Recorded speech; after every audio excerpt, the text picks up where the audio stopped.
We keeps it real, expressing how we feel. Whoa. So come on in and feel some tea. Join the Kourtney family. We're about relationships and review, making it fun just for you. Go with God, let God go with you. It's time for Kourtney and Eddie. I was put God first.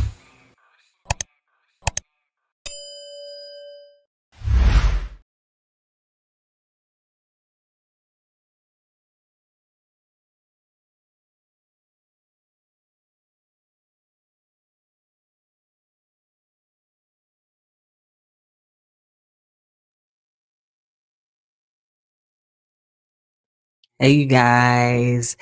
I am here doing this.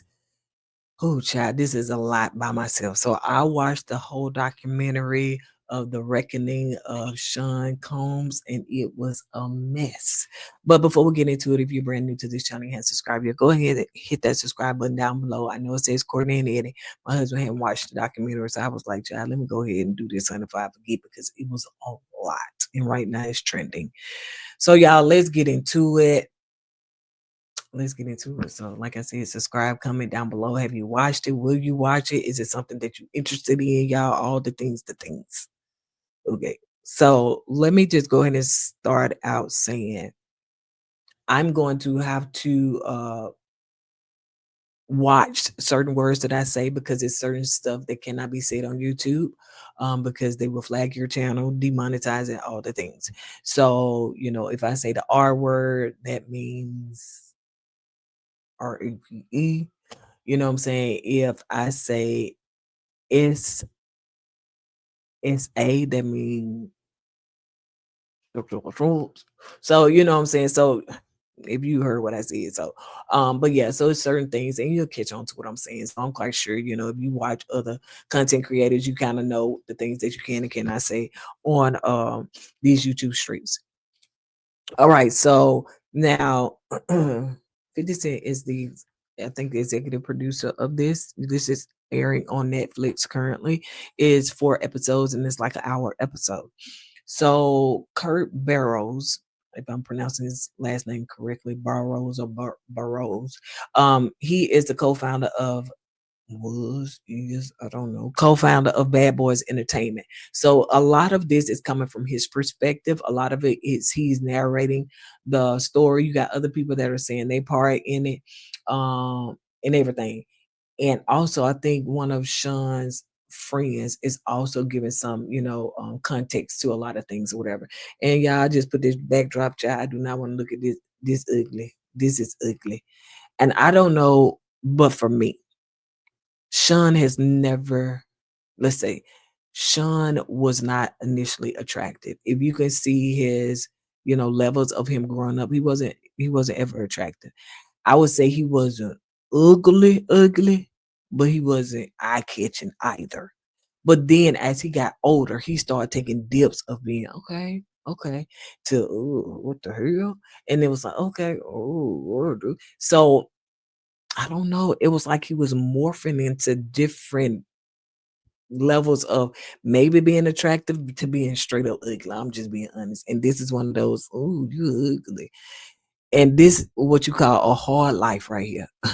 I don't, baby. Yeah, that's a hard life right there. That's a hard life.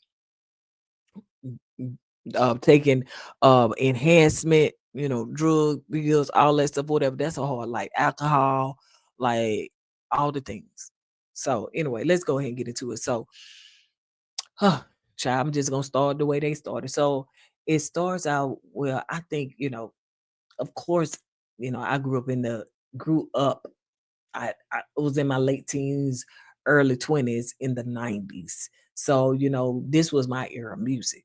So I definitely understand Heavy D and all the things. I'll be sure, all the things, yes. So this is where we got to see, I mean, a little bit more of Heavy D and Uptown Records and all this stuff, and Andre Harrell and Sean Combs really and truly was like the intern. He really and truly wanted to get into that thing. He was a like a background dancer and all those things or whatever. So some of the stuff we know about. So, I ain't gonna go too far into that.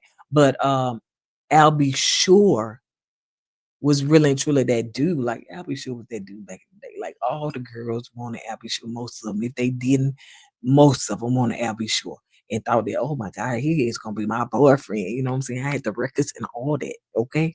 So Albie Shore and Kim Porter were, ended up being in a relationship. So Kim Porter worked at Uptown Records as a receptionist. Now, Sean, he had no swag and tried some of the old pictures yet not men at all. And his teeth was always like ready to bite. it's that overbite or whatever. It was just ready to attack at all times. So he didn't drink, he didn't smoke, he didn't do any of those things. He was really and truly just trying to break into, I guess, the music industry. Giving a little context, Sean's father died when he was too young to remember. It seems as though that somebody came and, banged him up. And so Sean don't even remember his father, but he does know that his father was a hustler. Now Janice, that's his mama. Baby, why I didn't see Janice in every picture? I know she was a part of the Bad Boys Entertainment, but child, mom was hanging just like she was one of them. And I guess she was. So she used to throw parties back in the day. Hustlers used to be there. They all had their fur coats. They were celebrating, drinking, party. Sometimes at 2 o'clock in the morning and everything. And they showed, I think, a clip of um, where I don't know, Sean was on some stage being interviewed and stuff like that. His mom was in the audience, but she was just saying, yeah, Sean, was bad. And sometimes he came in at 2 o'clock in the morning and his mom was like, yeah, and he got beaten for that. Yeah. And he was looking very like, I'm gonna beat you. Like you telling my business, like I'm gonna beat you. So yeah. And I think Kurt was just saying that he got picked on a lot, because he grew up with him. So they grew up together. Um, Joy, what's her name? Dickerson Neal. She was in this was kind of like one of the I don't know if this was the first case, it's probably not, but it was one of the cases where she was just saying that she was SA'd by Sean Combs. She was actually giving stuff to I'm trying to say, I guess I could say drugs, but yeah, she was drugged and all that stuff, whatever. And she does not remember, any of that. She said that there was a video, she was video going around about her being, drugged and essayed and all that stuff, whatever. Of course, Sean Combs denied it, but yeah, that has caused trauma. She actually sued, but it's still pending. So yeah, he asked to be for her to be in one of the videos and all that stuff, whatever. Because I think she actually, if I'm not mistaken, she worked at Uptown Records. He became famous over a tragedy, and I'm not gonna say I remember this when I was around that, young around that time or whatever, but he was a promoter and he would promote these parties and all this stuff, whatever. And he promoted a I think a celebrity basketball, like a I guess you could say, a starter game or something like that or whatever. And he promoted it and it wasn't a crowd control. Nobody there to control the crowd. It was a stampede that took place, and several people lost their life over it. But it actually put him on the map. You know what I'm saying? In a bad way, as they could say, good press or bad press, as long as there is press. You know what I'm saying? And that's basically what Kurt was saying. That's really what put him on the map because I guess people didn't really know that until this happened because now he got to go and do press concerning this. But him and Heavy D was found not guilty of any charges. So the guy was also said Kurt was also saying too that one time he seen Sean slap his mom and call her a B. Mm, mm, mm. That's a ugly man. Now this one over here, like I said, he was metamorphosing, but that one, that's what I'm telling y'all. Don't do drugs, Chad. Don't drink. Don't do none of that stuff, Chad. Because this right here is what you. I mean, you got all that money, honey. You can do something with this. But anyway, um, yes. So Andre really and truly was like, okay, now the dynamic between two, in my opinion, Andre and Sean was, it would seem like a mentor type of relationship that they had, because Sean was really like pressed, like call the man and all, calling the man all the time, really and truly just trying to lock himself and be loyal and get into that world. Eventually he let him into that world. He was his intern, he was doing things for him, and he just, grew from there. So it went from level to level to level, to the point where Sean was like, his mama put him out, and Andre was like, well, you can come stay with me. And just the fact, the way that they showed a picture where Andre and Sean was, like, I would call it hooked up, but Sean had his arms around him, and it seemed more like a relationship, in my opinion. I'm just saying, a relationship. You got another grown man, and what I'm saying, y'all like close, close, close. And I don't like to like question people's sexuality. Whatever you do is what you do. But it's just a dynamic, especially a lot of stuff that Sean has been known um to do. You know what I'm saying, to men and women, allegedly, because there, I mean, we can only go by what other people say. I ain't no like hard evidence to say that that's the stuff that he do, but other people have said that he's been known to be in that lifestyle of being with men and women. He launched Jodeci and Mary J. Blige, and it seems as though that Andre was like, "Okay, listen, you in here, I'm a let you, what I'm saying, blow up Jodeci and Mary J. Blige," and it just went on from there. He the one that gave Jodeci they baggy style, pants, bag, and all that stuff, whatever. But it seems as though that Sean does not have any talent, and it's been said that throughout this documentary, has no talent, can't sing, can't rap, can't do none of that. Nothing but just dance and fly on that stage and just go like a bird, like a swan, just move around. Eric's sermon was also on here. What is it? PMD and Eric sermon. I don't know. PMD. Am I right? I don't know. It's been a while. That was my brother music, but I did like a little PMD, EPMD. I think that's what it was. But anyway, so Eric's sermon was just saying that, what's her name? Misa, which he used to date Misa. And once him and Misa broke up, then Sean came and swooped Misa up, and they started dating. Also, Misa was physically abused by Sean, but she also had a baby by him named Justin, that little bright skinned boy, honey, that people say don't look nothing like Sean, which they don't. They don't. They don't. So I don't know. Child, some people say that they got DNA test done and that is his child. So I don't know. But I'm quite sure that he probably would have had that done. Especially this child been around him so much and so long, and probably giving money toward that. I'm quite sure that DNA test was done, but he don't look like Sean. So it seems as though Sean love other men's leftovers. And I mean that in a sense that whatever main woman, this man that he admired, because Eric was like, Sean admired me, and everything. But when he was through with Misa, he came and picked. It's like, why you want these men X, like X, and it continues to go on and on. Like, you can't go out there and find a woman that ain't been with some man that you knew. That's just weird to me. Sean seemed to be getting bigger than the plan. Like, you getting bigger than Andre. Andre's like, but buddy, you got to go. And we started to bump heads, and now I done created a monster. So he fired him. But he let him know, listen, you can take Biggie with you though.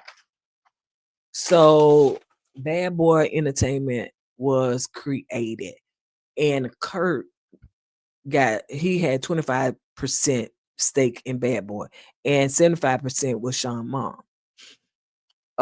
And Kurt was just saying that he saw the changes in Sean. He saw him go from, hey, used to be this nice boy, didn't drink, Dan just, wanted the things and all that stuff, whatever, just wanted to be in that world, to him just kind of like flip. But the thing is that Sean grew up in a lifestyle where he seen his mama having all these parties, you know, men coming in hustling. I mean, he was in that world. His dad was, they say, a former gangster or a gangster at that time, So his mama was in that world. So a lot of stuff he actually saw growing up. And who's to say that he wasn't touched too as a child. You know what I'm saying? So we can call him a deviant, a demon, a devil, which all of that can be true, but a lot of stuff could be how he was raised in his lifestyle, and a lot of it could be from his mama, and it could be from his bloodline. I'm just saying. But it seems as though that Tupac and Biggie were close. Now, Biggie, Tupac, of course, was on the scene. You know what I'm saying? Like these was the eras that I grew up in. Like Pac and Biggie, like, oh my gosh. You know what I'm saying? Like that's my era. And I love their music. So Tupac and Biggie were close. It was no beef. Pac was on the scene first. Biggie came. I think Biggie looked up to Pac, and Pac was like, you know what I'm saying? Hey, I, he good, but he ain't better than me. So Pac brought Biggie on the road, let him open up for him and all that stuff, whatever. All of this is according to Kurt. And but Sean started getting jealous of Pac, because Pac wasn't fooling with Sean. Let me tell you something. Sometimes when you got that spirit of discernment, you know who to fool with and who not to fool with. And Pac was like probably seeing how Sean moved, how he was, who he really and truly was, that other folks couldn't see. He was like, bro, I don't want that energy. So he never really fooled with Sean. He never fooled with him. And so Sean was getting jealous about Pac and Biggie friendship. So in episode 2, they was talking about it seems as though Pac had got shot 5 times and in New York. Now the incident happened where he said he got a call out the blue. Pac was saying he got a call out the blue, say, "Hey, come to the studio. We working on some stuff. We want to put you in it." And he was like, "Okay, okay," And so he had said, "Hey, I'm gonna stop and get this and that and whatever, and I'll be on." So they kept calling like, "Where you at? Where you at?" He was like, "Man, I'm coming. I'm coming." And so when he got there, he seen Lil C's. Y'all remember Lil C's? Um, I remember Lil C's. He was over there. That Lil Kim rap song. So I'm trying to think of the lyrics. But anyway. But yeah, so Lil C's was up, upstairs or whatever. He looked out the window. He was like, Pop. He was like, "Oh, what's up, my boy?" So he was like, "Come on up here. We up here." So he told Biggie, he said, "Oh yeah, go get him and bring him up here." When C's got off the elevator, it was two dudes with some pals. And they told him get back on the elevator. Go on, mind your business, go on up. Next thing you know, Pac was shot. Now, they said that Sean was somewhere lurking. He was somewhere in the building. He was somewhere around. And Pac think that Sean had something to do with it because he said it's supposed to have been a robbery. But who would rob somebody and not take their Rolex? He said, I think he said an $80,000 Rolex or something like that. He said, "Now, is that really and truly a robbery? Because they didn't take nothing." I'm just saying. So it seems as though and we'll get to where the beef started with the West Coast and the East Coast. Now in 2003, Sean came to Kurt, which is the co-founder of what is it, Bad Boys Production Entertainment. And basically threatened with a baseball bat and told him to give up his shares of the business, 25%. And I guess Kurt felt so threatened by it because he had to. He was, what I'm saying? I guess either his life or give up your shares. Now, I know some people, I've been reading comments, they was like, "I would have never did it." You know what I'm saying? You come in with a bat, you got to come in with more than that. And people make good points of, you got to think that Sean at this point was bigger than life. He got off on a lot of different charges. He was found now not guilty of some things, and he got away with stuff. He was probably paying off police, DAs, all this stuff, whatever. So even if he did, do something to you, he probably wouldn't have went to jail for it. So the man felt like, I need to give him my shares. And then later on, he said he was SA'd by this monster, this ugly monster. He was SA'd by him. Look at him. He just probably carrying every soul in his whole body that he did wrong. Every soul. That's why he looked like that. Like he looked like that. So moving on to They say he also sued Sean, later on. I think in 2003 sued him, but they dropped the case because it was too late for him to, I guess it passed the statute of limitations or whatever. So Kurt was talking about the artist not getting money. It really and truly was a shell game. Like he really was basically, it seems that though Sean had no talent. You know what I'm saying? No talent regardless. He would get these artists, he would do all these expenses and say, hey, we got to pay for this, and this, and this. And by the end of the day, them artists were broke. They wasn't getting paid. They wasn't getting paid no money. Or either they would do stuff for him and he would promise them payment, but they never get paid. So this man is taking all these artists' money. Now Kurt got all the receipts. He wrote down all the stuff, all the things, everything. He took notes because back then, a lot of stuff they have, like I guess when they first started, whatever, one computer and all that stuff, whatever. He just wrote it down on paper. He still got that stuff to this day, honey, because they were showing receipts as they were talking.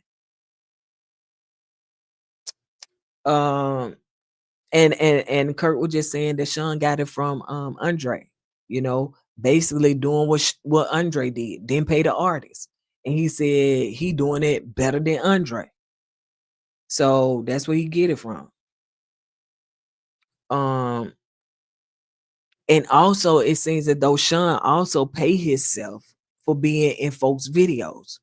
You know what I'm saying? Like he pay himself, but he don't pay the artist what they deserve. So him being in the videos, oh, I gotta pay myself. Him being on the songs, oh, I gotta pay myself. Look at him. Baby, extend his stay in prison, like for real. And I know that they can't do that, but y'all feel sorry for this man. Y'all talking, ooh, shit, he represent black excellence. Do y'all know what's behind a lot of stuff with people that y'all cheer for? Even me, I could be cheering for some people, honey, don't even know they dirty, nasty past or what they do behind closed door. We just don't know. We don't know. And I know some people don't care, but child, this is ugh, mm. And also we're talking about Craig Mack. Now I don't think I never been a Craig Mack fan for real, or whatever, but I think that was his wife that was just saying that Craig Mack was broke. He was doing all this stuff for Diddy, being on the songs, doing this, all this stuff, whatever, being, I guess, the hottest artist at that time, and was begging basically Sean for money. I think to pay his rent or to pay bills or something like that, and asked Sean for some money. Sean gave him $100. I think it was 100. Like this man, not only was he stealing, he was stingy and not even giving out money. You know what I'm saying? Like I know he was stealing their money, but he wasn't even giving them a loan in them money. No wonder Mace was like Mace. Oh, I wonder why Mace wasn't on this documentary. Hmm. I really wonder why, because Mace used to, hey, he had been speaking out. Yeah, they was also saying that Sean can't rap, he has no talent. So they were talking about Suge Knight. Uh Suge Knight had like a Bad Boys before Bad Boys. So Suge Knight had Death Row and it was successful. It was a successful label and all that stuff, whatever. And Sean wanted a label to be, he wanted Bad Boys to be like that, And I don't know if he named Bad Boys before that or whatever, but I don't know. You know what I'm saying? And I know people be saying like they gave it the name Death Row Records, Bad Boys Entertainment, like they had the right names. And sometimes, honey, you bring on the energy that you speak. Okay. So it seems as though I think he said that Sean wanted, like, I guess Death Row Records to be eliminated or something like that or whatever. And Craig wanted out of Bad Boys and he was thinking about going to Death Row. You know what I'm saying? Because they wanted him. Sean Sean would go after, like I said, these successful men. He would go after they women. And he found out who Suge Knight's side chick was and stuff like that, and he got her, gave her $50,000 or bought her necklace for 50K or something like that or whatever. So it was just so weird. And I know he probably had some kind of weird strategy for it. I seen somebody say he couldn't have the men, so he went after what was closer to the men. I don't know. But it was just freaking weird. So they was talking about what started the East Coast West Coast beef. They was talking about really and truly what Suge Knight had said at the awards, where he said, "Listen," and they didn't play that clip so much. Listen, if you want to be on a label, well, ain't nobody gonna be all in the videos, all on the song. Then you need to come over here to Death Row Records. So after that, they showed where Sean came up there and just trying to be peacemaker and stuff like that or whatever. Like, hey, I wish everybody well. You know what I'm saying? Shout out to everybody that got their award. Blah blah blah blah blah. But low key, Sean wanted to get his lick back, and so it seems as though they was at the club one night or whatever, and you know Sean had his group of thugs, Should had his group of thugs, and some of the thugs didn't mind doing thuggish things. So it seems as though that somebody came in and was powing and shot up Suge Knight friend and took his life. Now they also showed too, so that's what kind of started it. I think it started with Suge said what he said, and now we got the East Coast West Coast thing. They also was talking about when Pac got convicted, went to jail of SA. While he was in jail, he said, "Man, you don't know who was in charge of, what I'm saying, you getting shot 5 times and stuff like that, or shut up." And he was like, "Nah, who?" He was like, "Oh, that was bigger. That was bigger homeboys. Them the ones that shot at you." And so he was like, "Man." So now he really and true was like, man, he probably didn't think there was Biggie that would do him like that. In my opinion, I don't think it was Biggie. It was Sean. It seems as though Biggie didn't want that smoke. He wanted to be on the side of peace, on the side of right. Let's do what's right. I ain't finna talk on that mess. I ain't finna do nothing like that or whatever. Pac was my buddy. That was my homie. That was my friend.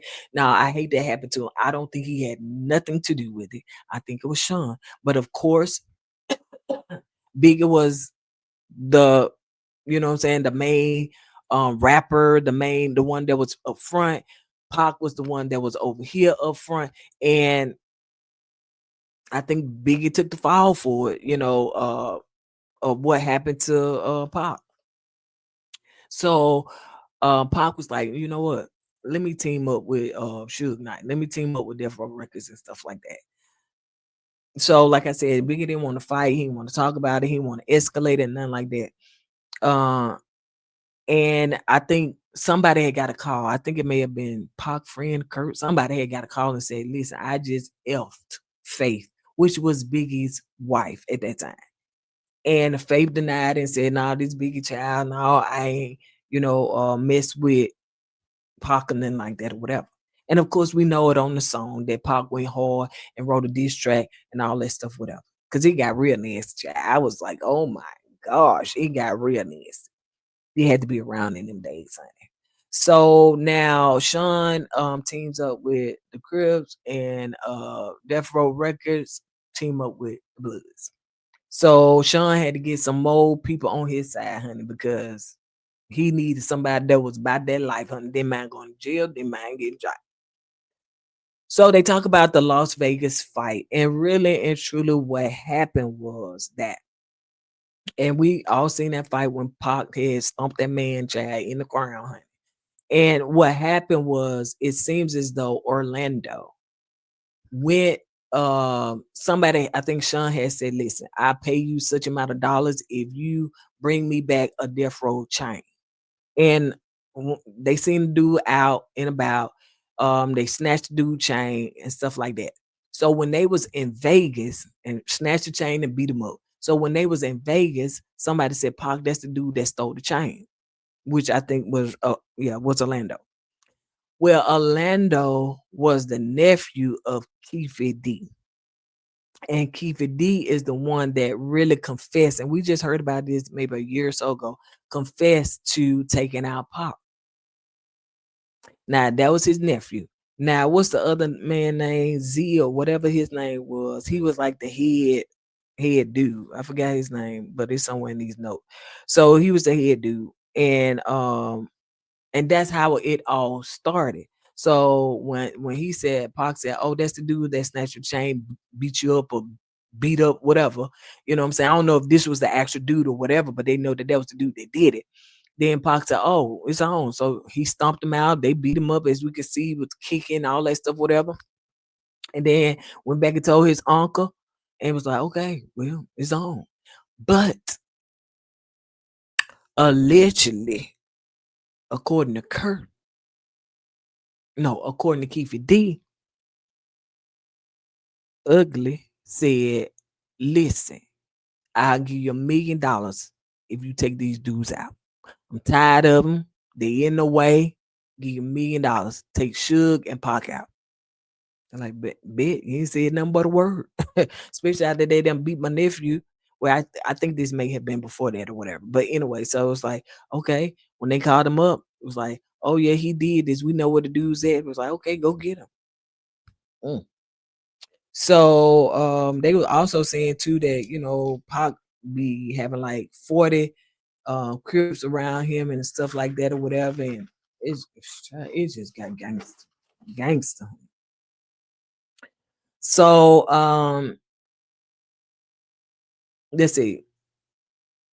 So it seems as though that Suge and Pac was supposed to meet up at this club called 662. And that's where Keefe D and the rest of the dudes was waiting on them to, of course, do what they needed to do for $1 million.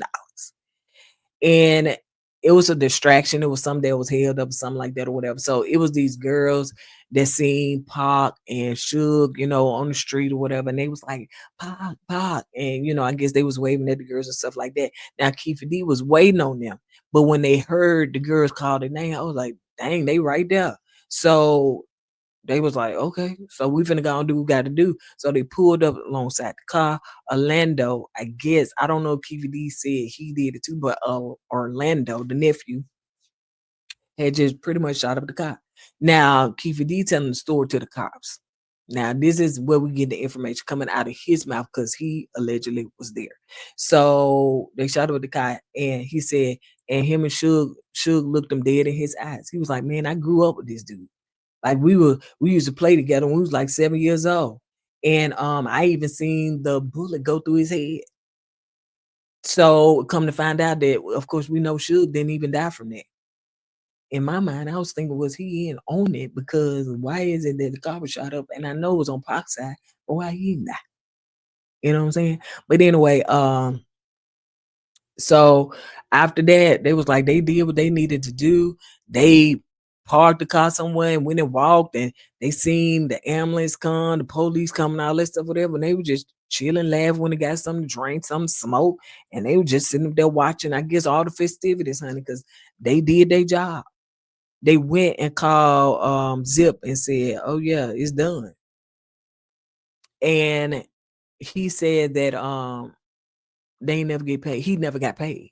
Now Sean said he paid 500,000 because Suge didn't die in this. Then he was like, "I'm gonna give you half." So he gave Zip, like Zip was the head dude, like what I'm saying, like the head gangster or something like that. So he gave him the money, and but Keith D said he never see it. So Zip must got their money. Now the police said that there were no charges that were ever filed. None. And Kiva D came and confessed to it. I don't know if this was years later or something like that or whatever. I ain't talking about this past year, but I'm talking about, I guess, shortly after it happened. I don't know. But it was no charges that was ever filed. I guess the case just went cold.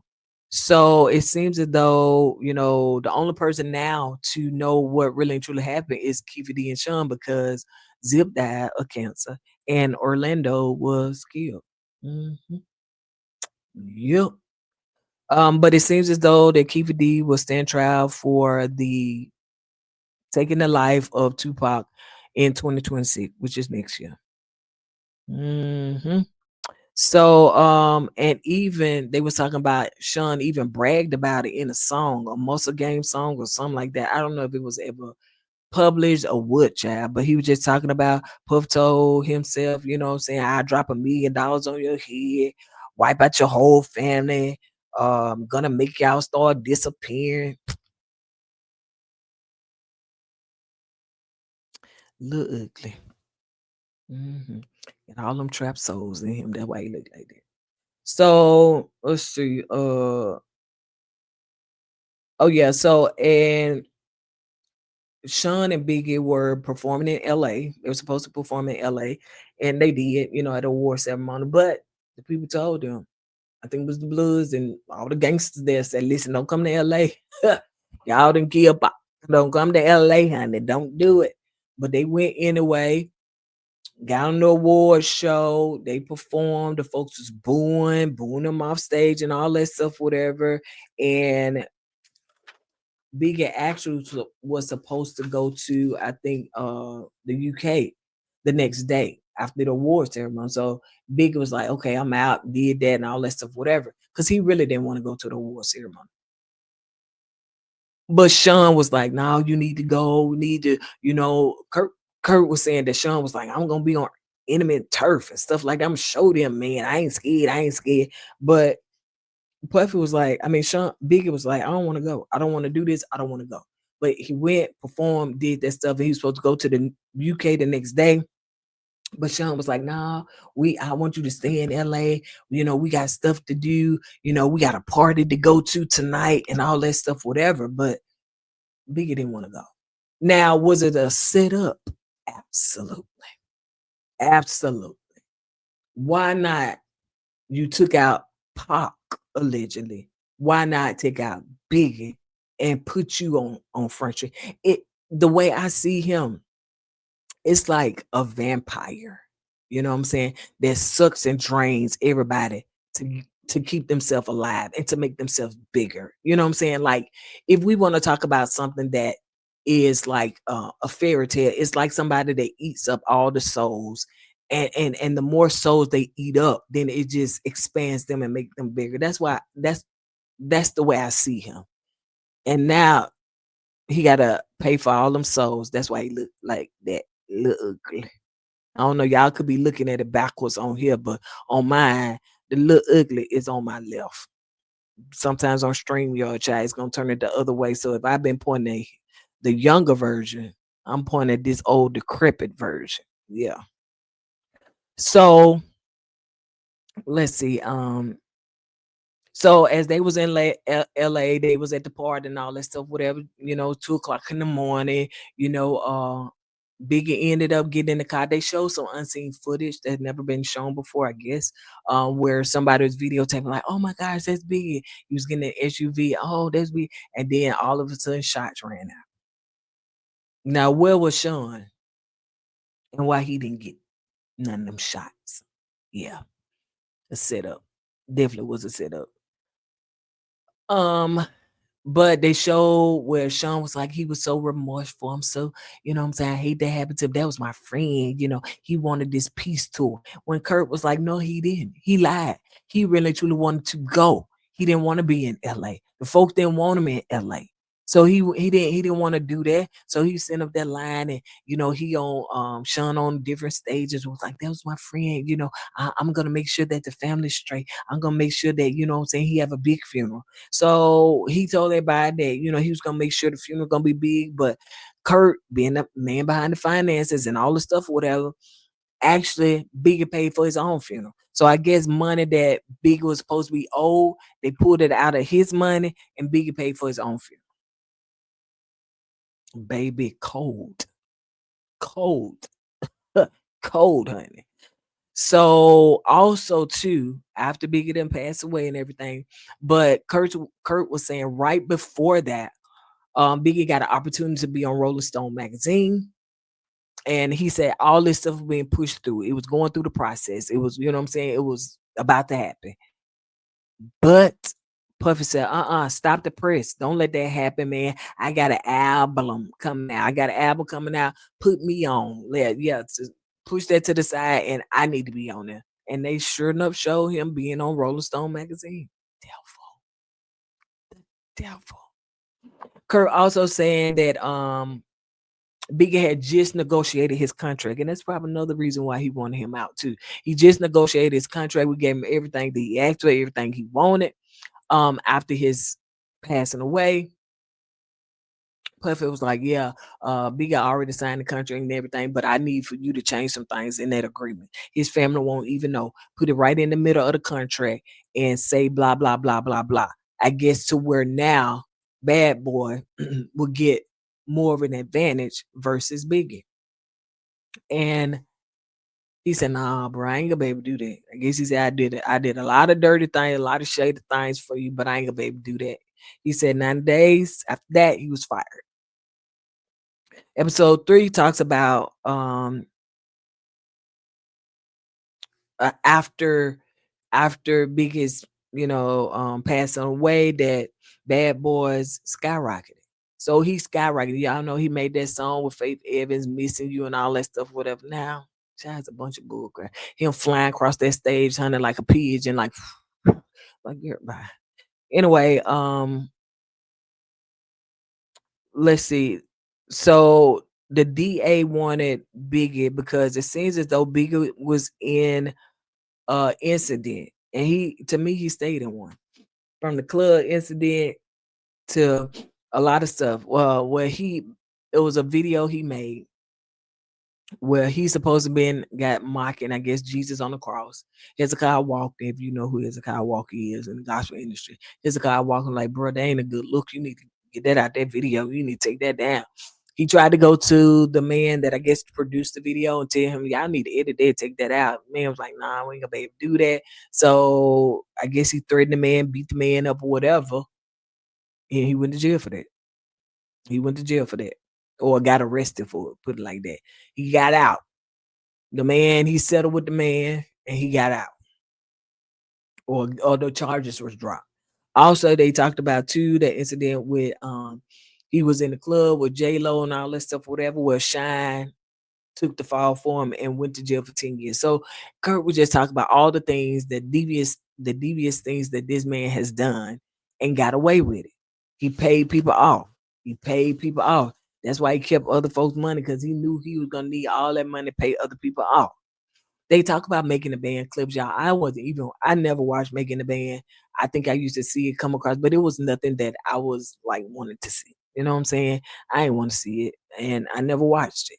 So I know y'all probably know a lot of stuff about Making the Band, what went on behind the scenes, and how he treated people. All I know is that he made some of them folks walk to the Bronx, to Brooklyn, to get him some cheesecake. And apparently that was a long walk. So they were just talking about his controlling ways, the stuff he did. Also talk about Aubrey. Talks about, her, Aubrey O'Day. Also about her being let's see, she said that she got an email from Sean, basically saying some sexual things to her. Things he want to do to her, things that he would like to participate in with her. And I guess she still got the emails today, honey, because she was reading them. And she was like, "No, I'm not gonna do it." She refused, and 6 months later, she was fired because I think the what is it, Danity Kane, that was a big thing for him, one of his groups and stuff like that. Um, so she said she was fired for not participating in anything sexual with him. But later on, we're gonna find out that she did, according to somebody telling her she did and she didn't know it. So Diddy and Dirty Money, again, like, I wasn't listening to none of that stuff, child. I guess I just wasn't, interested. So y'all probably know about a lot of this Diddy Dirty Money. So I guess this was his own group. I was like, dude, you created a group and had to put you in it because they say he loved the limelight. He wanted to be on top. Man with no talent. Want to be on top, want to do this, want to do that. I mean, they even show him in the studio. He couldn't even get a verse together. So Don was just saying that the relationship between no, it was a I think her name, I forgot her name, but I wrote it down later on. But it was a weird relationship between Don and Diddy. Now, Cassie was also in the picture around this time as well. And Cassie was 19 years old. She was dating Ryan Leslie. He was her producer. Um, I think he came to Diddy to, I guess, what I'm saying, get her a record deal, all that stuff, whatever. And we know how that went down, honey. If you watch the court cases and all this stuff, we know how that went down. Basically, Leslie, Ryan was dating. Now I'm saying Leslie, Ryan, chat, Ryan, Leslie, whatever. You was dating. How old was you? This girl was 19 years old. Now, child, you was dating. She was dating a grown man too. But Sean, of course, got Cassie, honey. Once again, you want other people, you either gonna seduce these women to where these women break up with these men, or after men done broke up with the women, then you gonna come behind it and get their leftovers. Okay. So um also too that he offered Cassie a 10 album deal, and we know that that never happened. Kurt was also talking about how he got up with Cîroc. Now, I think that was Kurt that was saying that. Now, Cîroc evidently been around. I thought that Cîroc was Diddy's baby. I thought there was something that he created. I didn't know that he was just like a bona fide influencer child or brand ambassador or whatever, just to face up. Because they said Cîroc been around a while, but back then they was pushing out 40 cases a year, 40,000 cases a year. But when he came around and they offered him a deal, they started pushing out way more cases, and they will offer him a bonus, like if you push out 100 so many cases, then we'll offer you $100 million bonus or something like that. So it was some, and hey, child would have been pushing them out too, honey. So that's why you always saw him talking about Ciroc, because they was paying him bonuses to push this alcohol brand, and he did it because I thought he was the face of it. Hey, I can't blame him for that. So they was talking about also to the Kim Porter and Cassie dynamic. It seems as though Kim um ended the relationship. Cassie was in the picture, but it seems as though Cassie kind of knew her place. But Kim was the main chick, and Cassie was the side chick. And I seen them where they was seeing like they was taking pictures together, but I guess he was trying to make it seem like Cassie was just his uh artist. Now, Al B. Sure and Kim Porter used to date. They got a son together. That's Quincy. But somewhere, I guess, along in the way, that Al B. Sure and Kim Porter broke up, and here come Scoop Along, honey. Scoop Along said, "I'll take her." Even though he was flirting with Kim while he was with Al B. Sure. Hey, man, can I get a kiss? Can I get a hug? Can I get a la la la la la la? Even though he looked like he'll bite you. He'll bite you, honey. So yeah, let's see.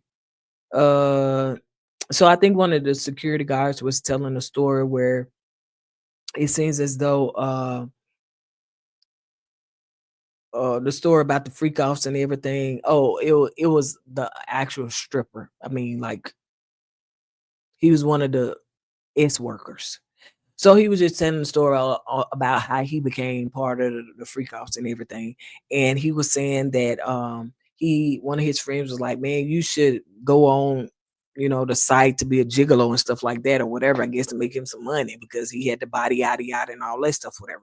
So he went on the site. This lady called him up and told him come to, they hotel room and all that stuff, whatever. And he did, and he was saying that sometimes he would have these and he told the story, and of course, if you watched or heard any other court cases, he would actually go in there. She made the call, she made the arrangements.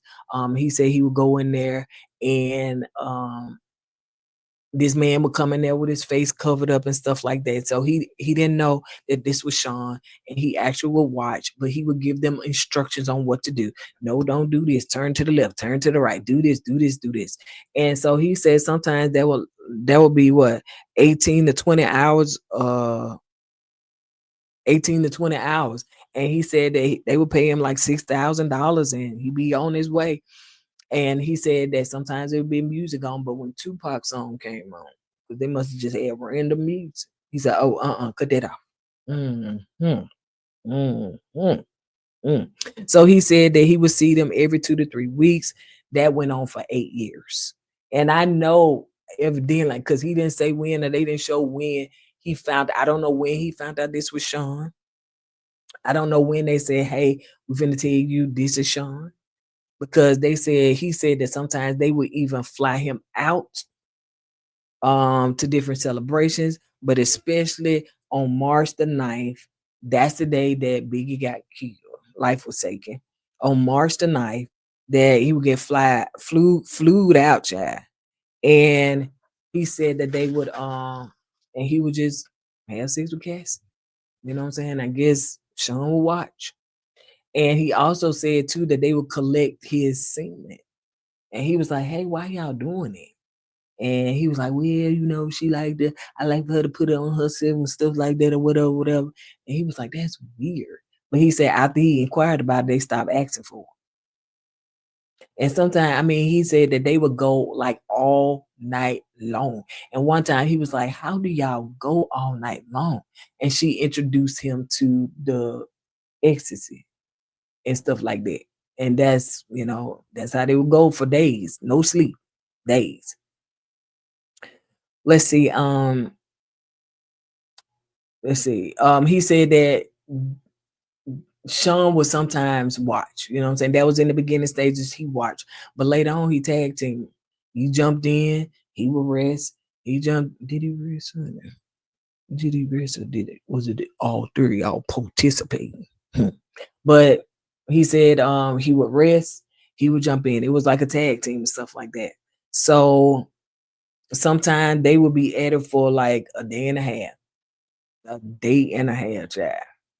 And they would have that baby oil, as you know what I'm saying, was discussed in the trial. They had that baby oil, more baby oil, more baby oil. But he did say he talked about the baby oil laced with, stuff. Uh, Oh yeah, he also was saying that this the ex worker, still talking, and he was saying, also he said that one time that they was finished early, and Diddy was like, Sean was like, "Y'all finished early." You know what I'm saying? "Now I'll get back at it." She said, "I got stuff to do." Cassie said, "I got a career." He was like, "Be this your only career. This all you do. You ain't got no other career." So it seems as though that Cassie still had hopes of her being in the music industry. And that's how he kept these people lured in. "Oh, we're gonna work on your album next week. Oh, next Monday's all in." And he kept the promises of them being in stardom, them being a part of the music industry. And that's how they kept going. And so he also, I think he slapped her too, because the dude was telling the story when he saw, uh, her slap her get slapped by Sean. And he also saw one time that, he slung her across the room. She ran out. And next thing you know, she done came back in. They went in the bedroom 30 or 40 minutes later, came out like nothing had happened. The one time that, the sex worker was being intimate with Cassie, and, he just told them to stop. And then Sean would jump in it and be intimate with Cassie, and she had a smirk on her face, and he was like, "Oh, why you looking like that? His D bigger than mine?" Because they had said that he had a little Peter Weedy. This is a whole freaking movie. Like, we need a movie, honey. I know somebody somewhere is working on a movie, child, because this is a lot, a whole lot. So they also was showing too a video that I don't know ever got published or anything, but it was on what Watch What Happens Live with Andy Cohen, where Sean was on there and he was talking, and it was a seemed like a movie about their life. It was weird because it was like they would have sex and then somebody would run away and somebody would get hit and all that stuff. I don't know, this was some makeshift movie or something like that. And Andy Cohen like, oh my gosh, your girl is hot. And it's all natural too. And Sean like, "Mhm, weird child." He also was saying too that going back to Kurt was saying that Sean didn't used to use drugs. Like he wasn't down with that, no alcohol, nothing like that or whatever. But there was an incident when him and Kim got into it, Kim Porter.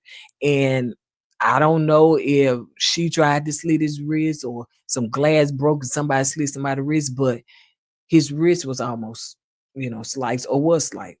And he went to the hospital, they put him on pain meds, and they said ever since then, it just kept, I guess he wanted more and more of that high. And they was also talking about that he would have different colors of the Coca-Cola.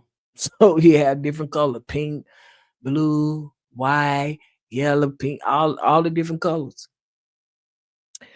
They was also showing the clips of Cassie and all the breaking news about, her lawsuit and all that stuff, whatever. And then it was saying that more more than 100 cases have been filed against him for SA and misconduct, but 77 are pending.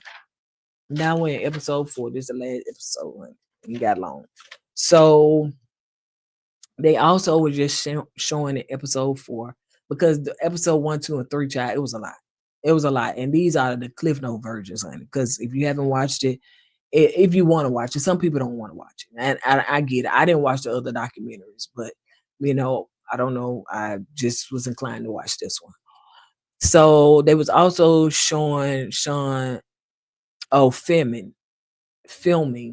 So it seems as though Sean was doing his own documentary or he had his own camera crew like follow him around weeks before he turned himself in to go to jail.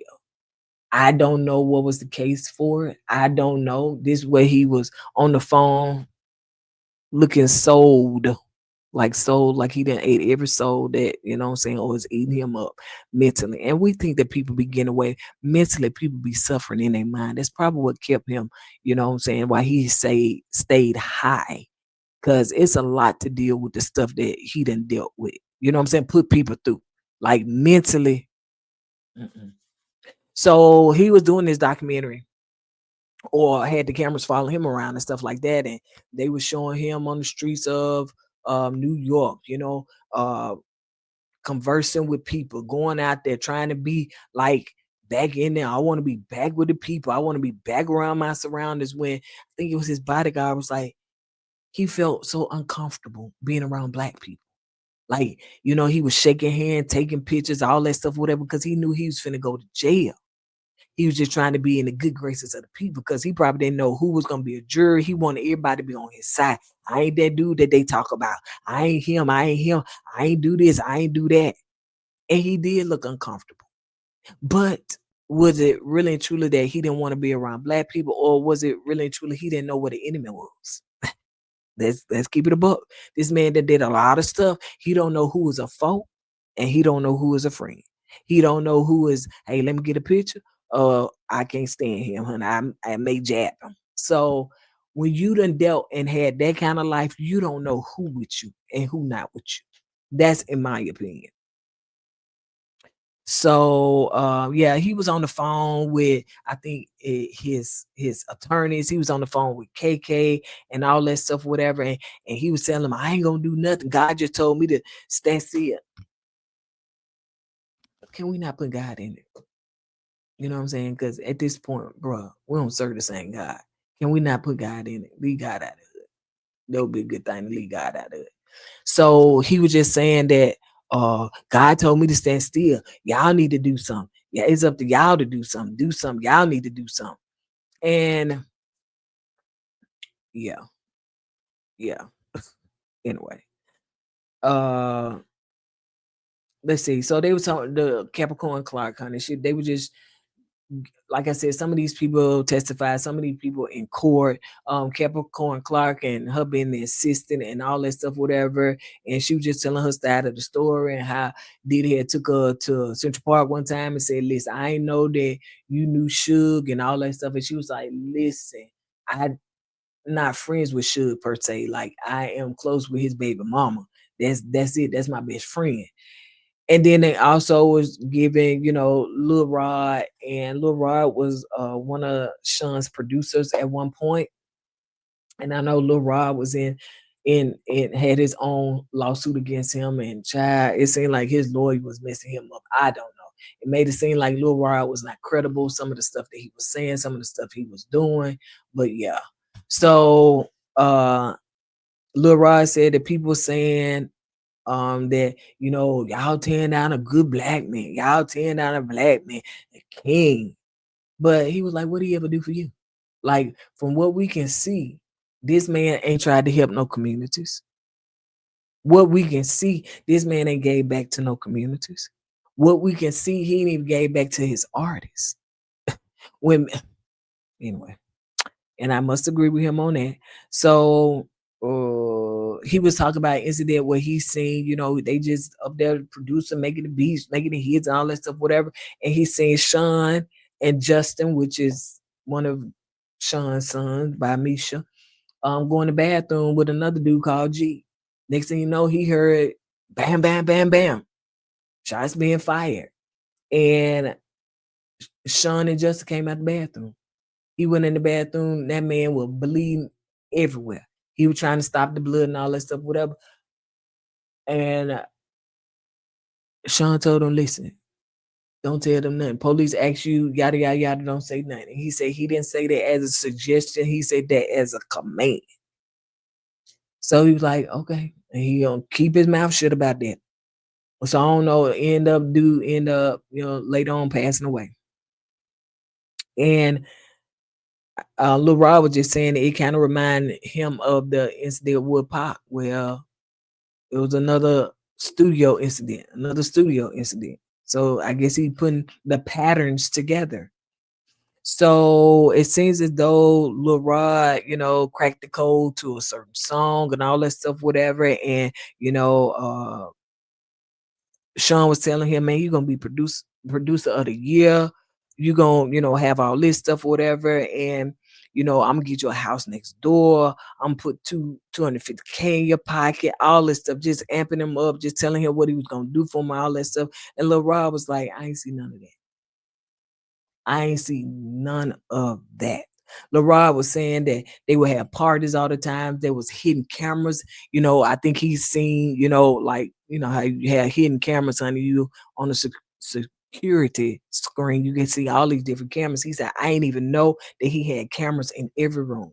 He said that he even feel as though he got drugged in S8. So he said sometimes he woke up the next day and there was girls next to him. Sometimes he woke up the next day and Sean was next to him. Mm, mm, mm. I think somebody said that one time he said that his behind was sore or something. I don't know. But some people's like, but yet you stay. Um, oh, he also was just saying that Justin was a part of the freak offs with his daddy. So, you know what I'm saying? They would get the girls. He even said that one time he told him, go and get some girls. Once you put on this bad boy hat, they'll know that you on my team. So they automatically gonna follow. So you need to come and get the girls. But that's when Lil Ron said that he never got his payout. He would call him all the time and everything. And he was like, leave all the voicemail, man. You know what I'm saying? I got you. Man, you ain't gotta harass me, but man, you gonna get your money. Yeah, yeah, yeah, yeah, yeah. So Mark Curry, which he was a bad boy artist, he said the same thing. That's not something he don't pay people out. He don't pay people their money. That's not what he do. So let's see. He had told him one time, he said, man, because I think the album that he did for Sean, I don't know if it went platinum, grand or he got some kind of award for it. So he was like, man, if it wasn't for you, I wouldn't have this. But child, he ain't get no money from it. All you got was, I guess, what I'm saying, a roof to stay or a place to eat your food and all that stuff. I guess that's how he paid you, honey.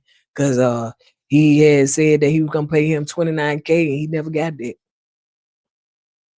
Yep. So LaRon said a month later he saw the lawsuit with Cassie, and I think that started a windfall of a lot of stuff. We all saw the lawsuit with Cassie and how quickly Sean paid her out. And I don't know if it was over 30 mil or something like that or whatever, but I know people say 30 mil, but I think that wasn't the exact number. I think she did say in court how much it was 22 million. It was something like that. And that started the windfall of the lawsuits where people really and truly was like, listen, you ain't gonna pay me this way, you gonna pay me another way. And his lawsuit, of course, is pending. So he filed a lawsuit for SA, harassment, and being drugged. Aubrey O'Day was reading a statement where this lady saw her drugged and arred by Diddy and his security team.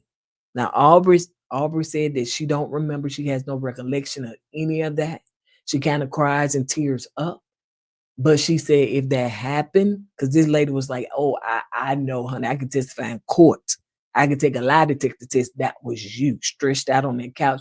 You looked incoherent. So I know that was you. Now, Aubrey says she don't remember that. She may not remember that, but I think that she know that she was. That's just my opinion. She around there flaunt her body. Of course, these girls were young, impressionable. They probably didn't know any of this stuff would happen or could happen to them. But she around there showing her body. She around there doing all the things. Like I said, I didn't watch Make Another Man, but she had a lot of sexuality, you know what I'm saying? Young and, got the little swimsuit, all that stuff, whatever.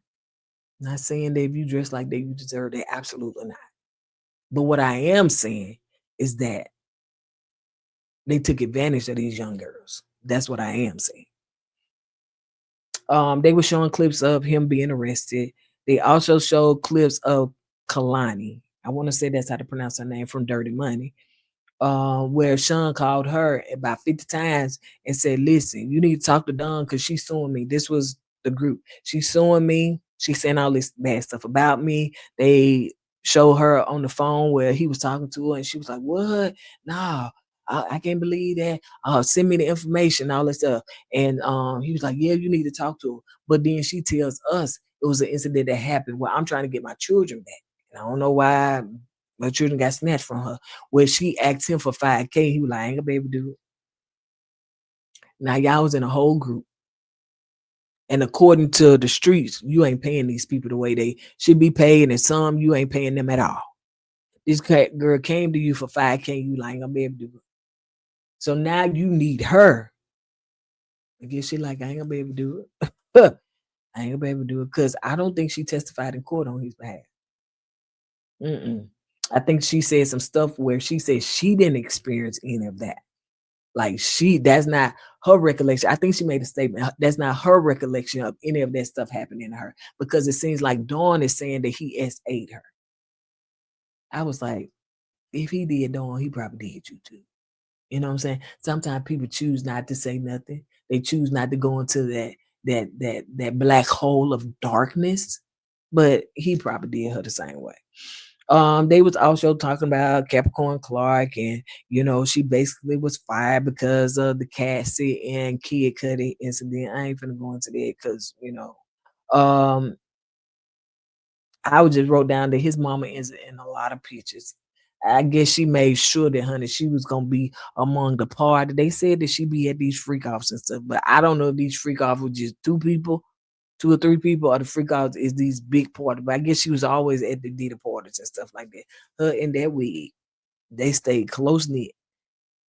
So they was also talking to the jurors, you know what I'm saying? They showed clips of the jurors and how they felt and why they then find him guilty of some things. And Tisa Tell's, other YouTube content creator was also in the documentary, and she was just telling her side and all that stuff, whatever. And she was saying that Puff, Sean had a hell of a marketing team where they was, I guess, getting with bloggers and all this stuff, whatever, trying to change the narrative and saying that how he was good and Cassie bad and all this stuff, whatever. Twisting the story, try to get people on his side. And let's see. So yeah, you can go and watch that about the jurors trial. They ain't really talking about much of that. And then at the end, Kurt was just talking about him being essayed by Sean.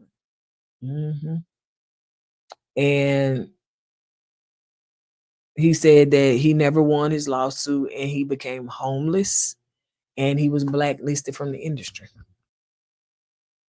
Like I said, this was a hell of a documentary. And what they said he did, look at him. He did it. Now, I ain't saying everything, but I do believe Kurt. I believe Kurt.